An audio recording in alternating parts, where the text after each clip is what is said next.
கடந்த 2014ஆம் ஆண்டு நிகழ்ந்த சென்னை சென்ட்ரல் ரயில் நிலைய குண்டுவெடிப்பு சம்பவத்தில் தொடர்புடையவர்களை சென்னைக்கு கொண்டு வருவதற்காக சிபிசிஐடி அதிகாரிகள் மத்திய பிரதேச மாநிலம் போபால் விரைந்திருக்கின்றனர். இதுகுறித்த கூடுதல் தகவல்களை நமது செய்தியாளர் சுப்பிரமணியிடம் கேட்கலாம். சுப்பிரமணி, இந்த சென்னை சென்ட்ரல் ரயில் நிலைய குண்டுவெடிப்பு சம்பவம் எப்படி நடந்தது? இதுல தொடர்புடையவர்களா யார் யார்? அது பற்றிய பின்னணி சொல்லுங்க.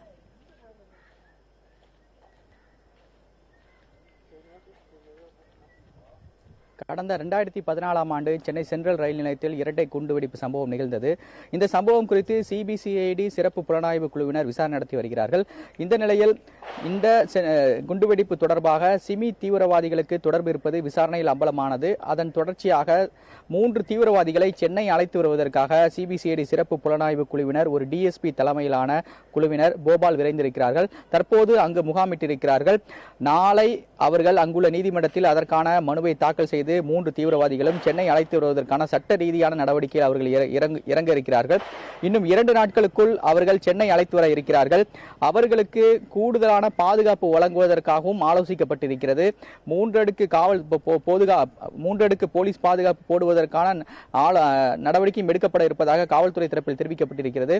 இது மட்டுமல்லாமல் இந்த கைதாகி இருக்கக்கூடிய போபால் சிறையில் இருக்கக்கூடிய சிமி தீவிரவாதிகளுக்கு பிற மாநிலங்களிலும் வெடிகுண்டு வழக்குகள் தொடர்பு இருப்பது ஏற்கனவே விசாரணையில் தெரிய வந்திருந்தது. அதன் தொடர்ச்சியாக ஒடிசா தீவிரவாத தடுப்பு பிரிவு படையினரும் அதே போல தெலுங்கானா தீவிரவாத தடுப்பு பிரிவு அதிகாரிகளும் அதே போல என்ஐஏ அதிகாரிகளும் என தனித்தனியாக இவரிடம் விசாரணை நடத்தி முடித்திருக்கிறார்கள். அடுத்த கட்டமாக சென்னை சிபிசிஐடி சிறப்பு புலனாய்வு குழுவினர் அவரிடம் விசாரணை நடத்தியிருக்கிறார்கள். வேதவழி. சுப்பிரமணி, இந்த குண்டுவெடிப்பில் தொடர்புடைய சிமி தீவிரவாதிகளிடம் சிபிசிஐடி அதிகாரிகள் இந்த அளவுக்கு காலதாமதமா விசாரணை நடத்துறதுக்கு என்ன காரணம்?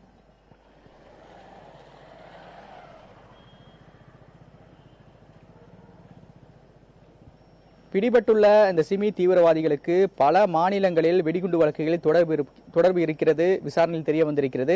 முதல் கட்டமாக தேசிய புலனாய்வு பிரிவு அதிகாரிகள் தான் அவர்களை கைது செய்தார்கள். அவரிடம் விசாரணை நடத்தப்பட்டிருக்கிறது. அதுபோல பிற மாநிலத்தில் உள்ள தீவிரவாத தடுப்பு பிரிவு அதிகாரிகளும் தனித்தனியாக விசாரணை நடத்தி கொண்டிருக்கிறார்கள். இந்த நிலையில் தேர்தலுக்கு முன்பாகவே சிபிசிஐடி சிறப்பு புலனாய்வு குழுவினர் அவர்களை சென்னை அழைத்து வந்து விசாரணை நடத்துவதற்கு முடிவு செய்திருந்தார்கள். ஆனால் அவர்களை சென்னை அழைத்து வர வேண்டும் என்றால் 3 அடுக்கு போலீஸ் பாதுகாப்பு போட வேண்டிய சூழ்நிலை உருவாகும். அதே போல 150க்கும் மேற்பட்ட போலீசார் அவர்களுக்கு பாதுகாப்பு கொடுக்க வேண்டிய ஒரு சூழ்நிலைக்கு தள்ளப்படுவார்கள். தேர்தல் நேரத்தில் என்பது இது ஒரு இக்கட்டான ஒரு சூழ்நிலை. அதன் காரணமாக தேர்தல் நேரத்தில் அவர்களை அழைத்து வருவதில் முடியாத ஒரு சூழ்நிலையாக இருந்தது. இந்த நிலையில் தேர்தல் முடிந்த பிறகு அடுத்த கட்ட நடவடிக்கையில் சிபிசிஐடி சிறப்பு புலனாய்வு குழுவினர் இறங்கியிருக்கிறார்கள். இவர்கள் சென்னை அழைத்து வந்த பிறகு இந்த வெடிகுண்டு வழக்கு தொடர்பாக தனித்தனியாக அவர்களிடம் விசாரணை நடத்த இருக்கிறார்கள். அது மட்டுமல்லாமல் இந்த வழக்கில் மற்றொரு சிக்கல் என்னவென்றால் ஆதாரங்களை திரட்டுவதில் ஒரு காலதாமதம் ஏற்பட்டிருக்கிறது என்று சொல்ல வேண்டும். ஏனென்றால் சம்பவ இடத்தில் கைப்பற்றப்பட்ட வெடிகுண்டு பொருட்களையும் தீவிரவாதிகளிடம் கைப்பற்றப்பட்டுள்ள வெடிகுண்டு பொருட்களையும் ஒப்பிட்டு பார்த்து அதனை நீதிமன்றத்தில் ஆதாரமாக கொடுக்க வேண்டிய சூழ்நிலை இருக்கும். ஆனால் பிடிபட்டுள்ள தீவிரவாதிகளிடம் இதுவரை எந்த ஒரு வெடி பொருட்களும் பறிமுதல் செய்யப்படவில்லை. அது மட்டுமல்லாமல் அவர்களுடைய வாக்குமூலத்தின் அடிப்படையில் தான் இந்த விசாரணை அடுத்த கட்டத்தை நோக்கி நகர்கிறது. எனவே இந்த ஆதாரத்தை திரட்டுவதில் ஒரு பெரும் சிக்கல் இருக்கிறது என்று சொல்ல வேண்டும். வேதவழி. சுப்பிரமணி, இந்த குண்டுவெடிப்பு சம்பவத்தில் தொடர்புடைய அந்த சிமி தீவிரவாதிகள் 3 பேர் சொல்லியிருக்கீங்க. அவங்க யார் யார்? அவர்கள் குறித்த பின்னணி விவரங்கள் இருக்கா?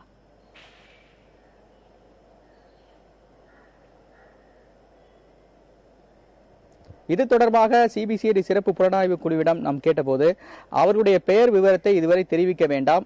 ஏனென்றால் 4 தீவிரவாதிகளை போபால் சிறையில் அடைக்கப்பட்டிருக்கிறார்கள். அதில் 3 பேர் யார் என்பது கேள்விக்குறியாக இருக்கிறது. எனவே அவர்கள் பற்றிய விவரங்களை நாங்கள் தெரிவிக்கவில்லை. சென்னை அழைத்து வந்த பிறகு விசாரணைக்கு பிறகு அது பற்றிய விவரங்கள் நாங்கள் தெரிவிக்கிறோம் என்று சிபிசிஐடி சிறப்பு புலனாய்வு குழு தரப்பில் தெரிவிக்கப்பட்டிருக்கிறது. வேதவழி. சுப்பிரமணியன், தங்கள் விரிவான விவரங்களுக்கு நன்றி.